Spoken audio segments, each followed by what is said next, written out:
This took 10 years to get this guard the way it is today. It was heartbreaking for me when I could see as the years went that I could do a lot less. And then one day I noticed my knees bothered me. I went to the stairs, there's 16 stairs going up. I couldn't lift my right leg.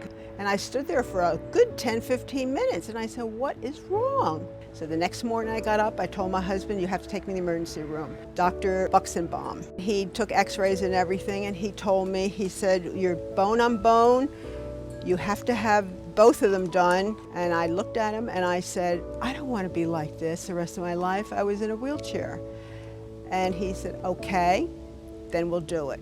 I went in for the surgery. Surgery went fine. I got back to my room around noontime. I had my lunch. The therapist came up around 2 o'clock with a walker and I just looked at him and he said, now you're gonna get up. I got up and he goes, are you dizzy? And I said, no. And he said, okay, we'll do one step at a time. So the next morning the doctor came in and he examined me and everything.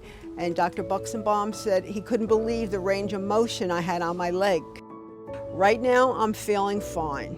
I have more confidence in myself to go out that I'm able to do it. You know, it's the first time going out, going into a store and coming out of the store and you sit down and you say to yourself, up here, I did it.